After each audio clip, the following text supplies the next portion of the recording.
அன்புள்ள மாணவர்களே வணக்கம். இனிய தமிழில் எளிய இலக்கணம். பெயர்ச்சொல். இக்காணொளியில் பெயர்ச்சொல் என்றால் என்ன, பெயர்ச்சொல் வகைகள், இடுகுறி பெயர் மற்றும் காரணப் பெயர், அவற்றின் வகைகள் ஆகியவற்றை பற்றி பார்க்க உள்ளோம். பெயர்ச்சொல் என்றால் என்ன? இந்த எடுத்துக்காட்டுகளை பாருங்கள். மரம், பள்ளிக்கூடம், சித்திரை, கிளை, இனிப்பு, பாடுதல். இச்சொற்கள் அனைத்தும் ஒன்றன் பெயரை குறிப்பதை அறியலாம். ஒன்றன் பெயரை குறிக்கும் சொல் பெயர் சொல் எனப்படும். ஏதேனும் ஒன்றின் பெயரை குறிக்கும் சொல் பெயர் சொல் எனப்படும். இப்பெயர் சொற்கள் 6 வகைப்படும். பெயர் சொல் 6 வகைப்படும். இந்த எடுத்துக்காட்டை, வரைபடத்தை பாருங்கள். 6 வகையான பெயர் சொற்கள்: பொருட்பெயர், இடப்பெயர், காலப்பெயர், சினைப்பெயர், குணப்பெயர் அல்லது அது பண்பு பெயர் என்றும் சொல்வார்கள், தொழிற்பெயர் என பெயர்கள் 6 வகைப்படும். பொருட்பெயர் என்றால் என்ன என்பதை பற்றி பார்ப்போம். மரம், செடி, மயில், பறவை, புத்தகம், நாற்காலி. ஒரு பொருளை, ஏதேனும் ஒரு பொருளை குறிக்கும் பெயர் பொருட்பெயர் எனப்படும். ஒரு பொருளை சுட்டும் பெயர் பொருட்பெயர் எனப்படும். இது உயிருள்ள பொருளாகவும் இருக்கலாம், உயிரற்ற பொருளாகவும் இருக்கலாம். அடுத்ததாக இடப்பெயர் என்றால் என்ன? சென்னை, பள்ளி, பூங்கா, தெரு, வீடு, ஊர் இவை அனைத்துமே ஒரு இடத்தை சுட்டி காட்டுவதை நாம் பார்க்கலாம். ஒரு இடத்தின் பெயரை குறிக்கும் பெயர் இடப்பெயர் எனப்படும். ஆகவே சென்னை என்பதும் பள்ளி என்பதும் பூங்கா என்பதும் இடங்களை சுட்டி காண்போம். தெரு என்பதும் வீடு என்பதும் ஊர் என்பதும் தெருக்களை, இடத்தை சுட்டி காட்டுகின்றன என்பதை நாம் இங்கே அறிய வேண்டும். அடுத்ததாக காலப்பெயர் என்றால் என்ன? எடுத்துக்காட்டுகளை பாருங்கள். நிமிடம், நாள், வாரம், சித்திரை, ஆண்டு, மாதம். நிமிடம் என்பதும் நாள் என்பதும் வாரம் என்பதும் காலத்தின் பல்வேறு கூறுகளை காட்டுகிறது. மேலும் சித்திரை என்பது மாதம், ஆண்டு என்பது வருடம் என்பது ஆண்டு என்று சொல்கிறோம், மாதம் என்பதும் மாதம்தான். எனவே காலத்தை சுட்டுகின்ற பெயர்களாக இவை இருப்பதை நாம் பார்க்கலாம். இவ்வாறு காலத்தை குறிக்கும் பெயர் காலப்பெயர் எனப்படும். அடுத்ததாக சினைப்பெயர் என்றால் என்ன? சினை என்றாலே உறுப்பு என்று பொருள். சினைப்பெயர் என்றாலும் உறுப்பின் பெயர் என்றாலும் ஒன்றுதான். இந்த எடுத்துக்காட்டுகளை பாருங்கள். கண், கை, இலை, கிளை, வேர். கண், கை என்பது ஒரு மனிதனுடைய உறுப்புகளை சுட்டு காட்டுகின்றன. இலை, கிளை என்பது, வேர் என்பது தாவரங்களின் உறுப்புகளை சுட்டு காட்டுவதை பார்க்கலாம். எனவே ஒரு முதற் பொருள் அந்த பொருளின் பல பகுதிகள், பாகங்களை தான் சினைப்பெயர் என்று நாம் சொல்கிறோம். ஒன்றன் உறுப்பை குறிக்கும் பெயர் சினைப்பெயர் எனப்படும். பொருளின் உறுப்பை அல்லது பகுதியை குறிக்கும் பெயர் சினைப்பெயர் எனப்படும் என்று நாம் சொல்லலாம். அடுத்ததாக குணப்பெயர் அல்லது பண்பு பெயர் என்றால் என்ன? இந்த எடுத்துக்காட்டுகளை பாருங்கள். வட்டம், சதுரம், செம்மை, நன்மை. வட்டம் என்பது வடிவத்தை காட்டுகிறது, சதுரம் என்பது வடிவத்தை காட்டுகிறது, செம்மை என்பது சிவப்பு என்ற நிறத்தை காட்டுகிறது, நன்மை என்பது இயல்பை காட்டுகிறது. இப்படி அளவு, நிறம், இயல்பு ஆகியவற்றை சொல்வதுதான் குணப்பெயர் அல்லது பண்பு பெயர் எனப்படும். பொருளின் பண்பை அல்லது இயல்பை குறிக்கும் பெயர்தான் குணப்பெயர் எனப்படும். இறுதியாக தொழிற்பெயர் என்றால் என்ன என்பதை பற்றி பார்ப்போம். எடுத்துக்காட்டுகளை பாருங்கள். படித்தல், ஆடுதல், நடித்தல், எழுதுதல். படித்தல் என்ற ஒரு செயல், ஆடுதல் என்பதும் ஒரு செயல்தான், நடித்தல் என்ற ஒரு செயல், எழுதுதல் என்பது இப்படி செயலை, ஒரு வினையை சுட்டி காட்டும் பெயர் சொல் தான் தொழிற்பெயர் எனப்படும். பாருங்கள். தொழிலை குறிக்கும் பெயர், அதாவது வினையை குறிக்கும் பெயர். தொழிலை குறிக்கும் பெயர் தொழிற்பெயர் எனப்படும். அதாவது இங்கு தொழில் என்றாலும் செயல் என்றாலும் ஒன்றுதான் என்பதை நாம் கவனிக்க வேண்டும். எனவே இதுவரை அறுவகை பெயர்களை நாம் பார்த்தோம். அறுவகை பெயர் சொற்களுக்கான சான்றுகளை தொடரில் அமைத்து எழுதுவோம். பாருங்கள். காவியா புத்தகம் படித்தாள். இங்கே புத்தகம் என்பது எந்த பெயர் பார்க்கணும். காவியா பள்ளிக்கு சென்றாள். பள்ளிக்கு என்பது எந்த பெயர் பார்க்கணும். காவியா மாலையில் விளையாடினாள். இங்கு மாலையில் என்பது என்ன பெயர் என பார்க்கணும். காவியா தலை அசைத்தாள். தலை என்பது என்ன பெயர். காவியா இனிமையாக பேசுவாள். இங்கு இனிமையாக என்பது என்ன பெயர் என பார்க்கணும். காவியாவுக்கு நடனம் ஆடுதல் பிடிக்கும். காவியாவுக்கு நடனம் ஆடுதல் பிடிக்கும். இங்கு நடனம் என்பது என்ன பெயர் என பார்ப்போம். இப்ப பாருங்க, முன்பு சொன்ன அந்த அறுவகை பெயர்களை இங்கு பொறுத்துப்பார். காவியா புத்தகம் படித்தால். புத்தகம் என்பது ஒரு பொருளின் பெயர், அதுவே பொருட்பெயருக்கு எடுத்துக்காட்டாகும். காவியா பள்ளிக்கு சென்றார். பள்ளி என்பது ஒரு இடத்தின் பெயர், அதனால் பள்ளி என்பது இடப்பெயர் ஆகும். காவியா மாலையில் விளையாடினாள். மாலை என்பது நேரம், காலம், காலப்பெயர், அதனால அது காலப்பெயராக வருகிறது. காவியா தலை அசைத்தாள். தலை என்பது உறுப்பின் பெயர், அதைத்தான் நாம் சினைப்பெயர் என்று நாம் சொல்கிறோம். காவியா இனிமையாக பேசுவார். இனிமை என்ற இயல்பு இருக்கு, அது பண்பு பெயராகும். காவியாவுக்கு நடனம் ஆடுதல் பிடிக்கும். இங்கே நடனம் என்பது தொழிற்பெயர். நடனம் என்பது என்ற விகுதியை பெற்று வருகின்ற தொழிற்பெயராகும்.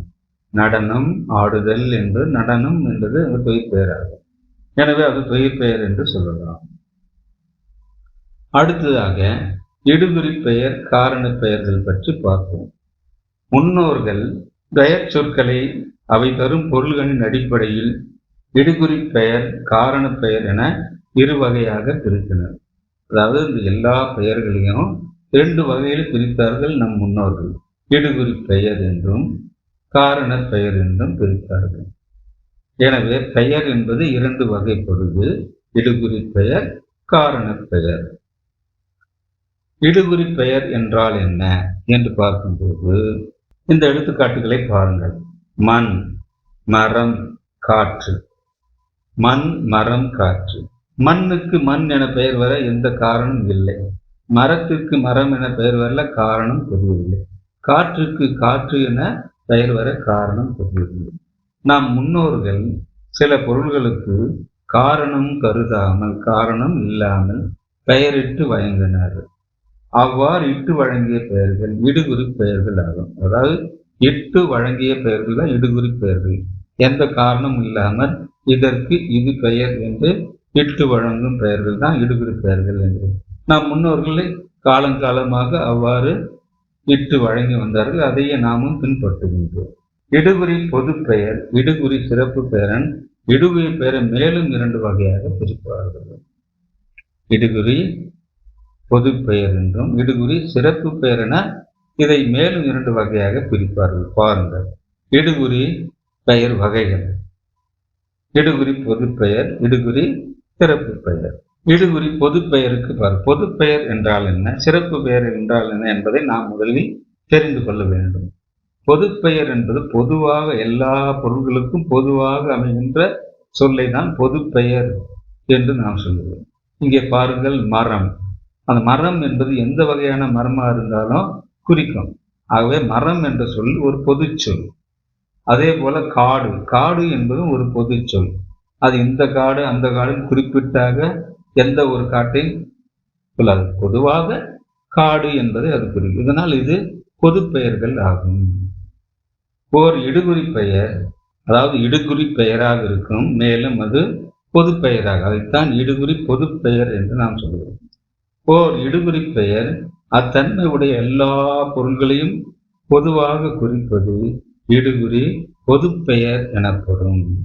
அதனால்தான் இங்கே மரம் என்பது எல்லா மரங்களையும் குறிக்கும். காடு என்பது எல்லா வகையான காடுகளையும் அது குறிக்கும். இடுகுறி சிறப்பு பெயர் என்றால் என்ன என்று பார்க்கும்போது குறிப்பிட்ட ஒரு பெயரையே பொருளையே அது குறிக்கும். அது இடுகுறி சிறப்பு பெயர் என்பது. எடுத்துக்காட்டு பாருங்கள். மா என்றால் மாமரத்தை தான் அது குறிக்கும் ஒழிய மற்ற மரங்களை அது குறிக்காது. கருவேலன் காடு என்றாலே கருவேல மரங்கள் இருக்கின்ற காட்டைத்தான் அது குறிக்கும். மற்ற காட்டுகளை அது குறிக்காது. வேலங்காட்டை அது குறிக்காது. பனங்காடு என்பதை அது குறிக்காது. இப்படி குறிப்பிட்ட சிறப்பாக ஒன்றை மட்டும் சொல்வதுதான் சிறப்பு பெயராகும். ஓர் இடுகுறி பெயராகவும் இருக்கும், அதே நேரத்தில் அது சிறப்பு பெயராகவும் இருக்கும்.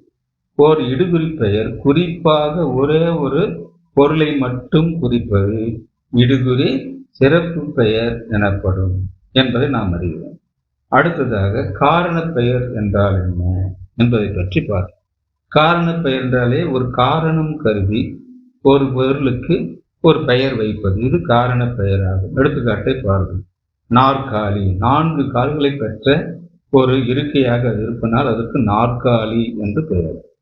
கரும்பலகை, கரிய பலகை என்பதனால அதுக்கு கரும்பலகை என்று பெயர். இப்போ ஒரு காரணம் இருப்பதனால் அதற்கு அந்த பெயர்கள், அவற்றுக்கு அந்த பெயர்கள் வந்தன என்று நாம் சொல்லலாம். நாம் முன்னோர்கள் சில பொருள்களுக்கு காரணம் கருதி பெயரிட்டனர். இவ்வாறு காரணத்தோடு ஒரு பொருளுக்கு வழங்கும் பெயர் காரண பெயர் எனப்படும்.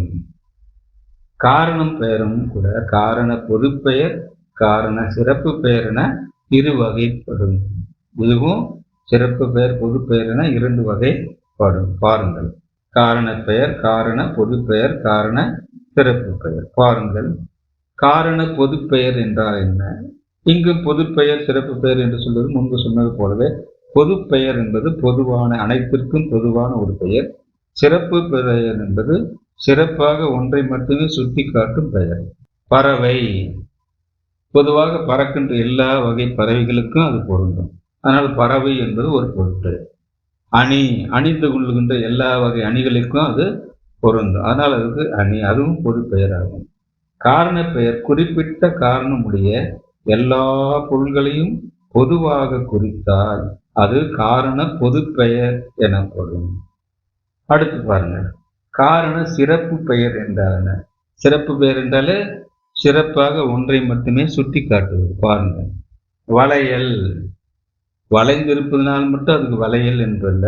பொதுவாக வளையல் என்பது பெண்கள் கைகளில் அணிந்து கொள்கின்ற வளையல் தான் அது குறிக்கும். வளைந்திருப்பதனால் வளையல் என்ற ஒரு பெயர் வரும், காரண பெயர். மேலும் வளையல் என்று சொல்லும்போது பெண்கள் அணிந்து கொள்கின்ற வளையல் தான் அது குறிக்கும், மற்ற வளையல்களை அது குறிக்காது. அடுத்து மரக்கொத்தி, மரத்தை கொத்துகின்ற எல்லாவற்றுக்கும் மரக்கொத்தி என்று சொல்லலாம். ஆனால் மரக்கொத்தி என்பது மரக்கொத்தி என்ற ஒரு பறவையைத்தான் அது குறிக்கும். சிறப்பாக ஒரு பறவையை மட்டுமே குறிக்கும்.